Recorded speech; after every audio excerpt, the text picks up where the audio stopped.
Hello everyone and welcome back to my channel. My name's Daniela and I am a clothing reseller on Poshmark, eBay, Mercari, ThreadOut, The RealReal.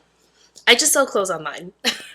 So I am here today to talk about things I wish I was better at as a reseller. Things that I wish I took more time to learn about and just thrive. And there's aspects that I just don't do, or I just don't have the time to do. So that's what today's video is going to be about. If you like this kind of content, if you like me, hit the like button down below, subscribe, all of that fun stuff. I'm trying to increase my YouTube game. I'm trying to get better at this. I'm trying to create more content. I'm trying to be more present here for you guys. There's cats that show up in these videos. As you can hear in the background, there's a cat scratching at the rug. It's gonna happen. There's no way around it. So if you like this kind of content, please keep watching.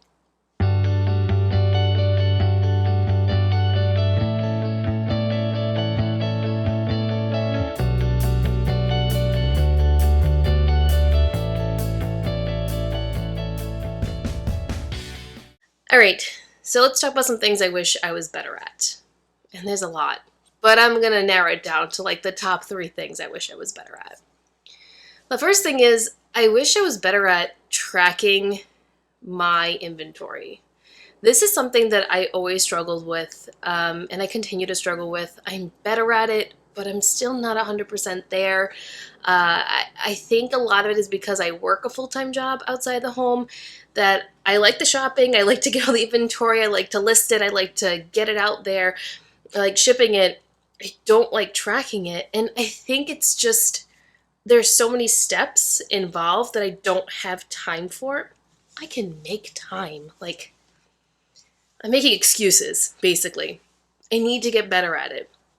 And I have the tools available, whether it's my spreadsheet that I've designed about 100 times that I can put it in, or it's my friend Jen, who is the Savvy Outfitter here on Instagram, not on YouTube. She doesn't have a YouTube channel. Cats are fighting in the background. So I have the tools. So my friend Jen, the Savvy Outfitter, she has an app. It's a reseller inventory app. It's designed for me. Why don't I use it? Why? It's on your phone. It's only for iPhone users, so sorry if you're not an iPhone user. It's only on iOS right now, but they're working on an Android version. Anyway, I digress. I could literally input the inventory while I'm in the store. Take a picture of the receipt, put the pricing in, everything right then and there, the items that I know I'm getting, and then when I go home, I can fill in the picture aspect of it all. Why don't I do it? I don't know. I'm not good at it. Everyone has this preconceived notion that I'm super organized, and I'm like, with it. I'm not. If you watched my last video about the assumptions about me, you'd know that's a lie. Hot Mess Express right here. I am good at certain aspects. I am not good at the inventory part of it all. I don't know if I'm coming or going. I can't find things half the time because the second thing I wish I was better at is my inventory system, which is right here. You can't see it, and in that closet. So my personal closet contains 7 totes filled with inventory that have no rhyme or reason to it.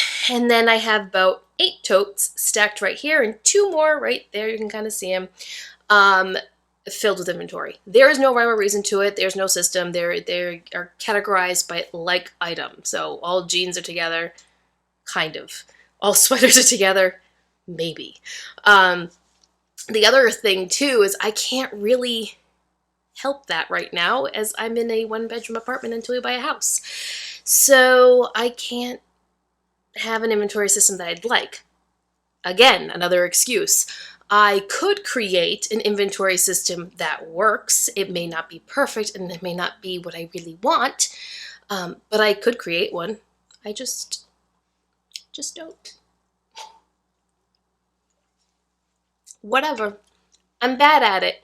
This is why I'm making this video, to let you know that I'm not good at things too. So yeah, my inventory system is awful.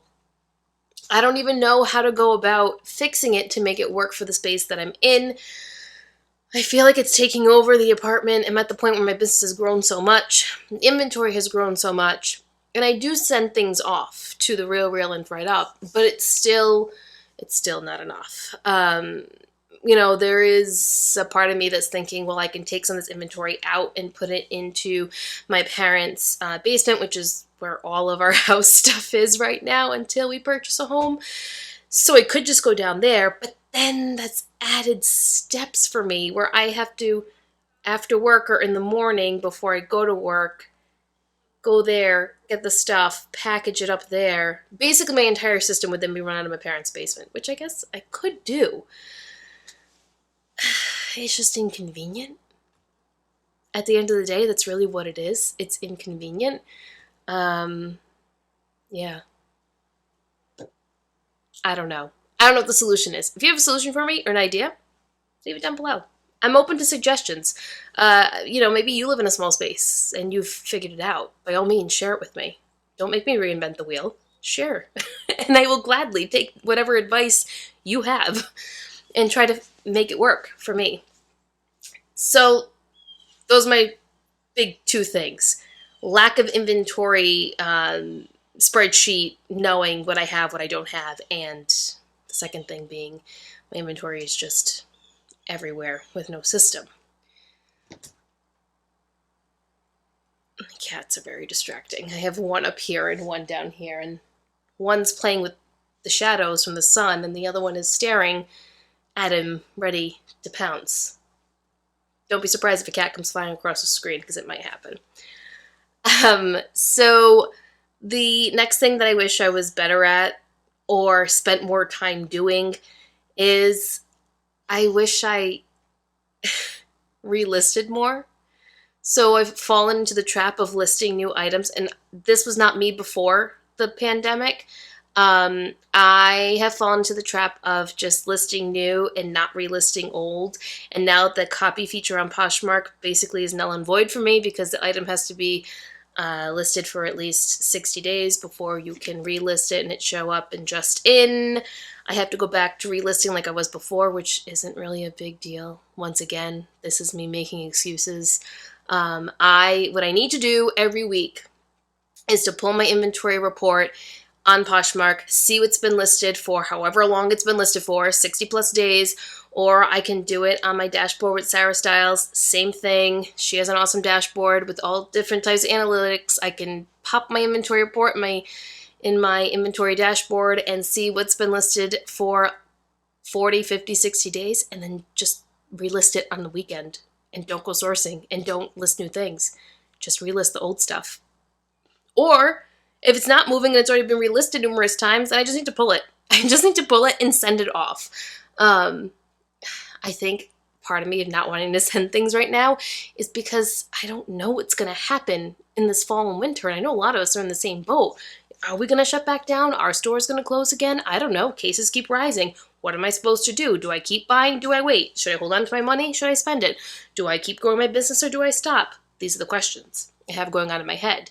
And it's making it very difficult for me to figure out what direction I want to go in when it comes to sending in my inventory. ThredUp still has bags and boxes of mine from March that I paid for processing. Not all of them. I paid for like 3 of them for processing that still haven't been processed. And I've emailed and I've talked to them, and it's like they're doing the best they can. I get that. They're overwhelmed. I understand. It's very frustrating. Then I have bags of stuff that I sent that I could care less if they process it next June. Like, it doesn't bother me. But the ones I paid for the processing, and by paid I mean they take the $16 out after they've processed everything and it sells. Yeah, I'm just, it's a struggle that I have. So now we have, my inventory is out of control, and I don't know where things are. I don't keep track of my inventory at all, and I don't relist my old stuff, so it just sits there forever and ever and ever. 3 pretty major things that I need to work on and be better at. The next thing that I wish I was better at was YouTube. And it's not that I'm not good at YouTube, because that would be a lie.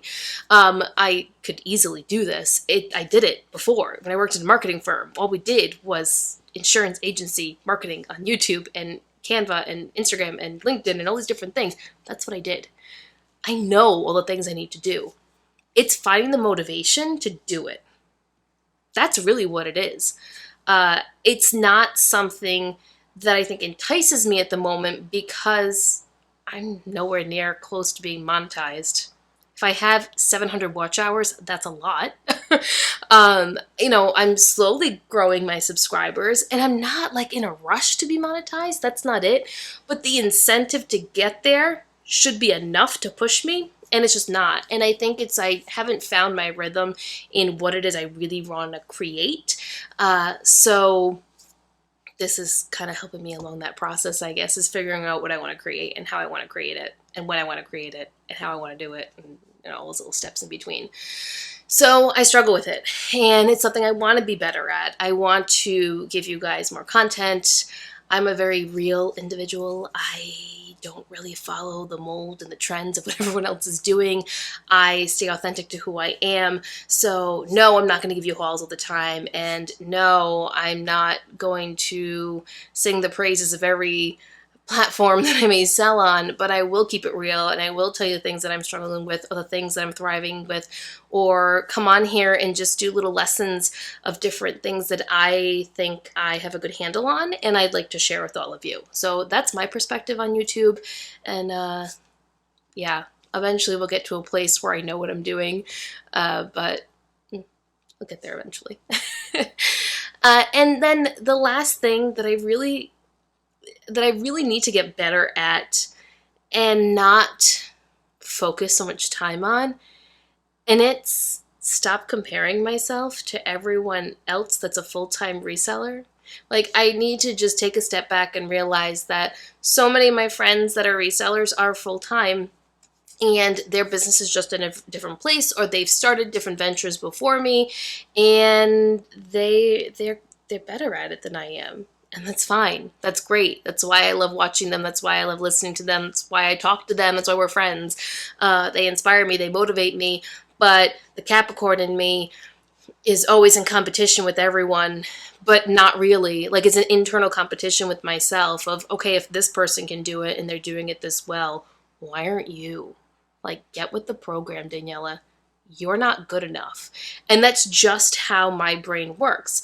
Now, some people, it sends them in a downward spiral. For me, and it sounds so messed up when I say this, but it like kicks my, I kick my own butt. And I'm like, you need to get your act together and you need to do this. And you need to do it this way and it needs to be perfect. Well, there's a problem with that. It doesn't need to be perfect. I just need to do it to the extent that I can as a part-time reseller.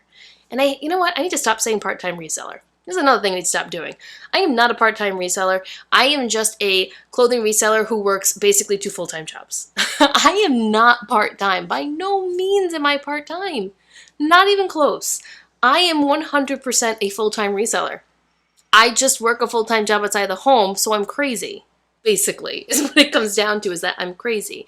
I just gotta stop. I need to stop all of these things. All of these things that we've talked about. Not having an inventory system, not having an inventory report that I create myself, not relisting items that are 40, 50, 60 days old and being lazy. What was the other stuff? And not comparing myself. And being more consistent with YouTube. See, there's so many things. People think I have like all this put together. No. I don't. I'm getting better every day. I'm improving.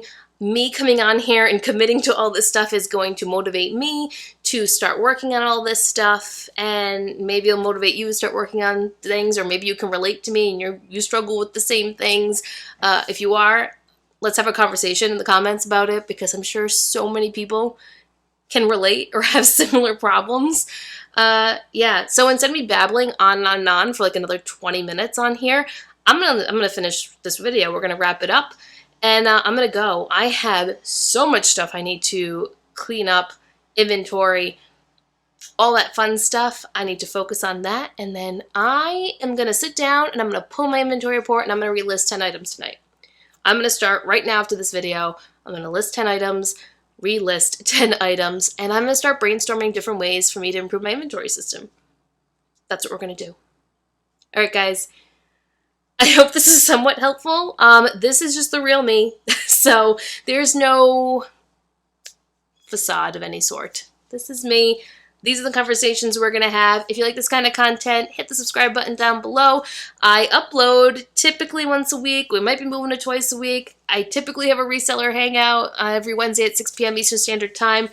Things are just always all over the place. I try to be organized with the schedule, but I've realized that with YouTube, it's very difficult for me to have a schedule, so being subscribed is a great way to know when I've uploaded something or if I'm going live. So I will see you guys next time on here.